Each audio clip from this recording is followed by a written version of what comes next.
Si tu regardes la Terre depuis l'espace, tu verras une planète bleue. Près de 70% de sa surface est recouverte d'eau. Mais si tu rassemblais toute cette eau dans une sphère, elle serait tout juste assez grande pour couvrir le Texas.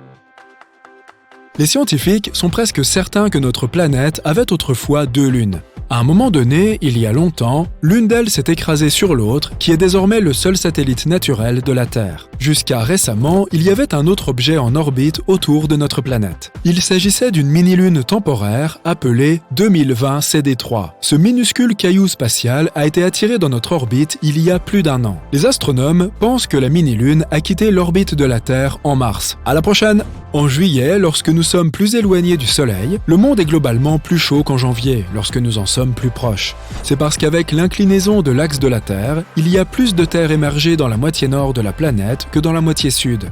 Or, la Terre a tendance à se réchauffer plus que l'eau. Pendant l'été de l'hémisphère nord, en juillet, davantage de terres sont chauffées qu'en janvier. La planète se réchauffe donc un peu à cette époque, même si nous sommes plus éloignés de notre source de chaleur.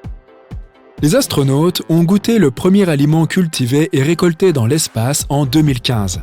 C'était de la laitue romaine rouge qui avait poussé dans une chambre spéciale pendant 15 mois. Prochaine étape, la vinaigrette. Le mont Everest attire peut-être toute l'attention, mais Mauna Kea, à Hawaï, est techniquement la plus haute montagne du monde. De la base au sommet, la seule chose qui empêche Mauna Kea d'avoir le titre est qu'il est en grande partie sous l'eau. La Terre a 3 couches principales. 2 parties du noyau, que sont le noyau interne dense et chaud et le noyau externe fondu. Vient ensuite le manteau et enfin la fine croûte, la surface qui supporte la vie telle que nous la connaissons.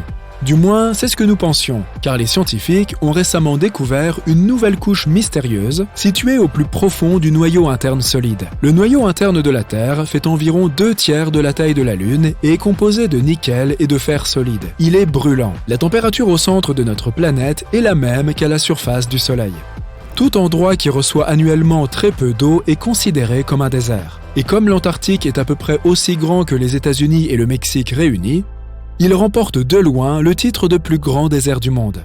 Un scientifique a une théorie selon laquelle une substance existait dans les anciens microbes avant que la chlorophylle n'évolue sur Terre. Cette dernière est la substance qui rend les plantes vertes. La substance antérieure reflétait la lumière du soleil sous forme de couleurs rouge et violette, qui se combinent pour donner le pourpre. Si c'est confirmé, la jeune Terre a peut-être regorgé d'étranges créatures de couleur pourpre avant la prédominance du vert. Les roches, les métaux et autres minéraux et éléments qui composent la planète sont plus serrés dans le sol à certains endroits qu'à d'autres. Cela a des conséquences surprenantes. La gravité varie légèrement selon l'endroit où tu te trouves. Tu pèses 0,5% de moins debout à l'équateur qu'au pôle. La hauteur à laquelle tu te trouves a aussi un effet. Donc, si tu étais au sommet du mont Everest, tu pèserais aussi légèrement moins.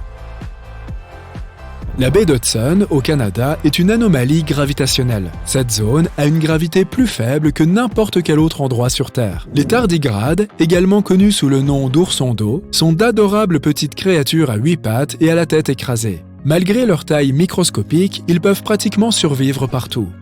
Ils préfèrent les morceaux de mousse humide ou les fonds des lacs, mais ils ne se plaindront pas si tu les places dans un endroit vraiment inconfortable. Ils peuvent supporter le froid extrême et la chaleur torride et survivre à une pression énorme et à des radiations élevées. Certains de ces petits oursons ont même réussi une fois à survivre sans protection dans l'espace pendant 10 jours sans problème. Ils gèrent toutes ces choses en se roulant en boule et en hibernant, ce qui réduit leurs besoins en oxygène et en nourriture. Il n'y a pas de terre ferme sous le pôle Nord. Tout ce que tu peux y voir, c'est de la glace de mer. Au fait, l'attraction gravitationnelle est plus forte au pôle, et si tu voyages là-bas, tu pèseras un peu plus. 99% de l'or a fini au centre de la planète il y a plusieurs milliards d'années, attiré par le fer du noyau terrestre. C'est suffisant pour recouvrir la surface entière de la planète de cette substance. Et si toutes ces météorites ne s'étaient pas ensuite écrasées sur le sol en apportant des quantités supplémentaires d'or, celui-ci serait encore plus rare. Si 2 morceaux du même type de métal se touchent dans l'espace, ils se lient et restent collés ensemble. Cela ne se produit pas sur Terre, car l'eau et l'air maintiennent les éléments séparés. Il s'avère que nous vivons en quelque sorte à l'intérieur du Soleil.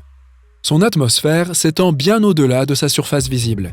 Et même si la Terre est très éloignée de l'étoile, elle est toujours à portée de l'atmosphère du Soleil. Les aurores polaires se produisent lorsque des particules chargées provenant du Soleil sont capturées par le champ magnétique de la Terre et s'écrasent dans la haute atmosphère près des pôles.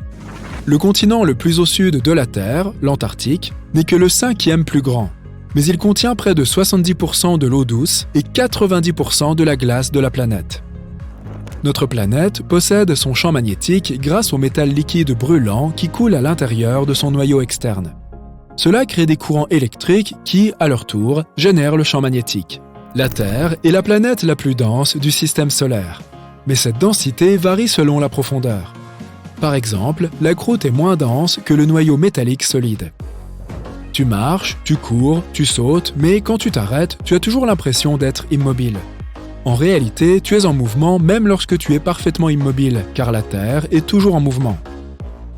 Non seulement elle tourne sur son axe à 1244 km/h, selon l'endroit où tu te trouves, mais elle est aussi en orbite autour du Soleil à une vitesse de 108 000 km/h, complétant le voyage en 365 jours environ. La Terre est une planète qui se recycle en permanence. Le sol sur lequel nous marchons est recyclé. Le cycle des roches de notre planète transforme les roches d'un type en un autre. Les profondeurs de notre planète sont remplies de magma. Lorsque le magma sort à la surface, il se durcit pour devenir de la roche. Les processus tectoniques, comme l'activité volcanique, les tremblements de terre et la formation de montagnes, amènent cette roche à la surface de la Terre. Là, l'érosion la façonne et en rase de petits morceaux. Ces petites particules sont ensuite déposées. Toute la pression venant d'en haut compacte les particules pour former des roches sédimentaires, comme le grès par exemple. La biosphère, sous le plancher océanique, se développe extrêmement lentement par rapport à la vie à la surface. La division cellulaire s'y produit tous les 10 à 1000 ans. Quelque chose est en train de changer concernant l'axe de la Terre. Les changements climatiques et la fonte des glaciers, principalement dans des régions comme l'Himalaya et l'Alaska, ont fait bouger cet axe. Notre planète a deux sortes de pôles. Les premiers sont les pôles magnétiques sud et nord. Ils affectent des choses comme la dérive des continents et la navigation. L'axe autour duquel la Terre tourne est un autre type de pôle. Il s'est un peu déplacé au fil du temps, mais nous ne savons pas exactement pourquoi. Quelle que soit l'ampleur d'un tremblement de terre, aucun humain ne pourra jamais sentir un tremblement de terre de l'autre côté de la Terre, bien que certaines personnes prétendent le contraire. La Terre absorbe la chaleur du Soleil, principalement à la surface. La chaleur ne se répand pas de manière égale sur toutes les parties de la Terre. Un côté de la planète, l'hémisphère pacifique, perd de la chaleur plus rapidement que l'autre, l'hémisphère africain. Cela se produit parce que les terres retiennent plus de chaleur que la surface située sous l'océan. Le plancher océanique est beaucoup plus fin que la masse terrestre. De plus, la température causée par la chaleur provenant de l'intérieur de la Terre diminue à cause des énormes quantités d'eau froide au-dessus d'elle. Si tu prenais toutes les gouttelettes d'eau contenues dans les nuages et que tu les apportais à la surface de la Terre, tu pourrais la recouvrir d'une couche liquide aussi fine qu'un cheveu humain. Cela ne semble pas beaucoup, mais cette eau est d'une importance cruciale pour le climat. Nous aurions des températures plus chaudes s'il n'y avait pas les nuages. Tous les 200 000 à 300 000 ans, notre planète subit une inversion des pôles magnétiques. Mais ce n'est pas un processus instantané. Il peut durer des centaines, voire des milliers d'années.